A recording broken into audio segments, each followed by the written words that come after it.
Assalamualaikum warahmatullahi wabarakatuh. Shalom, Om Swastiastu, Namo Buddhaya, Salam Kebajikan. Perkenalkan, nama saya Putri Linis Tumeang dengan NIM 2105010058. Di sini saya akan menjelaskan dinamika pemilihan kepala daerah di Indonesia. Perkembangan pilkada di Indonesia cukup dinamis, mulai dari Indonesia zaman Hindia Belanda sampai dengan sekarang. Dinamika hukum pemilihan kepala daerah berubah-ubah seiring berkembangnya tuntutan masyarakat dan pengaruh iklim politik pada tiap masa perubahan sistem kepala daerah di Indonesia, ditandai dengan berlakunya beberapa peraturan mengenai pemerintahan daerah. Dilihat dari sejarahnya, pilkada di Indonesia dilakukan dengan beberapa sistem. Yang pertama yaitu pada masa pemerintahan Belanda, kepala daerah dipilih langsung. Kepala daerah dipilih secara penunjukan oleh gubernur jenderal dengan kewajiban pribumi yang menduduki jabatan memberikan upeti. Sedangkan pada masa pemerintahan Jepang, kepala daerah ditunjuk oleh pemerintah Jepang. Yang kedua, setelah kemerdekaan. Sejak kemerdekaan, ketentuan mengenai pemerintahan daerah diatur dengan sejumlah undang-undang berdasarkan Undang-Undang Nomor 1 Tahun 1945 tentang peraturan mengenai kedudukan Komite Nasional Daerah. Pemilihan kepala daerah dilakukan oleh pemerintahan pusat, sementara menurut Undang-Undang Nomor 22 Tahun 1948 tentang penetapan aturan-aturan pokok mengenai pemerintahan sendiri di daerah-daerah yang berhak mengatur dan mengurus rumah tangganya sendiri, kepala daerah provinsi diangkat oleh presiden dari calon-calon yang diajukan oleh DPRD. DPRD berhak mengusulkan pemberhentian seseorang kepala daerah kepada pemerintah pusat.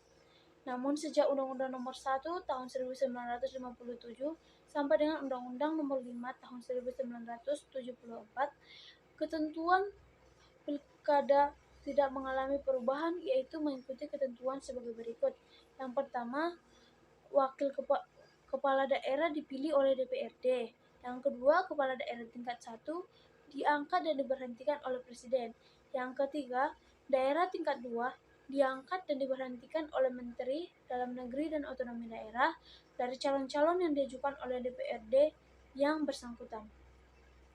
Yang ketiga, yaitu pada era reformasi, berdasarkan Undang-Undang Nomor 22 Tahun 1999, pilkada dilakukan dengan menggunakan sistem demokrasi tidak langsung, di mana kepala daerah dan wakil kepala daerah dipilih oleh DPRD dengan penegasan asas desentralisasi yang kuat.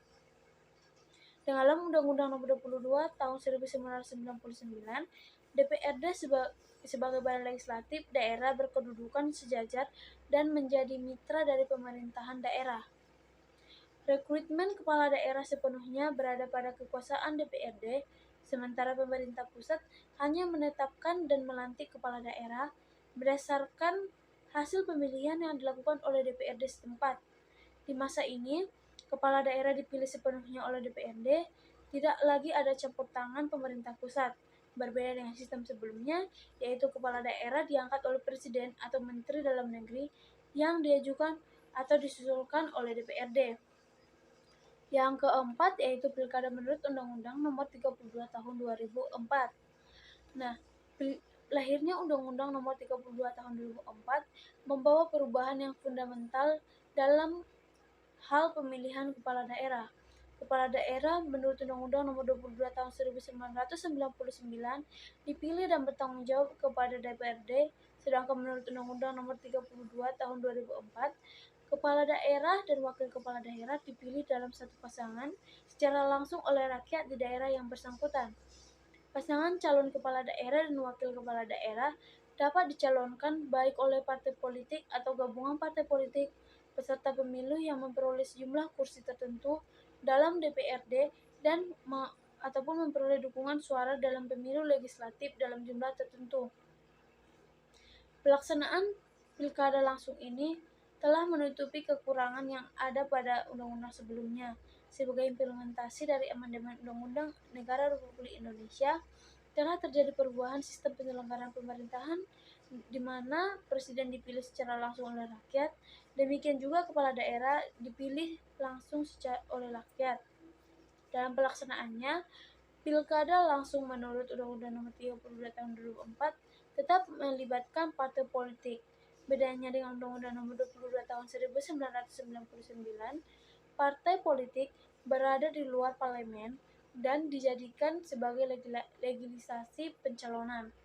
Cara ini digunakan untuk menghindari adanya hal-hal atau deal-deal partai politik di DPRD dan menghindari adanya praktik KKN. Yang kelima, Pilkada menurut Undang-Undang Nomor 22 Tahun 2014 tentang pemilihan gubernur, bupati dan wakil wali kota dan wali kota. Lahirnya Undang-Undang Nomor 22 Tahun 2014 merupakan koreksi atas kekurangan pelaksanaan pilkada yang dilaksanakan secara langsung. Berdasarkan evaluasi atas penyelenggaraan pemerintahan gubernur, wakil gubernur, bupati, wakil bupati, wali kota atau wakil wali kota, secara langsung sejauh ini ditunjukkan fakta bahwa biaya yang dikeluarkan oleh negara dan pasangan calon untuk penyelenggaraan dan mengikuti pemilihan gubernur atau wakil gubernur, bupati atau wakil bupati, dan wali kota atau wakil wali kota secara langsung sangat besar dan berpotensi pada peningkatan korupsi. Nah, hal lain yang diatur dalam Undang-Undang Nomor 22 Tahun 2014 adalah adanya pengisian wakil gubernur, wakil bupati dan wakil wali kota. Pengusulan jabatan wakil kepala daerah tidak dilakukan bersamaan dengan pengusulan kepala daerah, namun diusulkan oleh kepala daerah paling lambat 15 hari setelah pelantikan kepala daerah.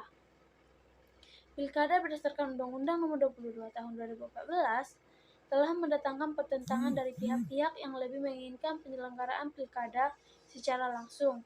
Beberapa pakar mencatat bahwa jika pilkada dipilih melalui DPRD dapat menimbulkan ketidakpercayaan masyarakat terhadap kepala daerah tersebut, dan pilkada melalui DPRD juga merupakan wujud kemunduran Indonesia sebagai negara demokrasi. Yang keenam, pilkada menurut Undang-Undang Nomor 1 Tahun 2015.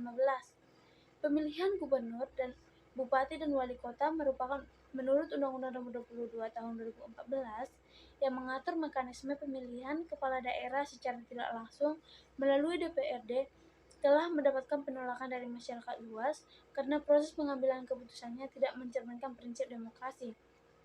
Oleh karenanya, undang-undang tersebut dicabut dengan dikeluarkannya Perpu Nomor 1 Tahun 2014. Kemudian Perpu tersebut disahkan menjadi undang-undang tentang pemilihan gubernur, bupati dan wali kota. Menurut Undang-Undang Nomor 1 Tahun 2015, kepala daerah dipilih langsung oleh rakyat dan pendanaan pilkada dibebankan kepada APBN dan dapat didukung melalui anggaran APBD. Asas dan prinsip pelaksanaan pilkada yaitu laksanakan secara demokratis berdasarkan asas langsung, umum, bebas, rahasia, jujur, dan adil.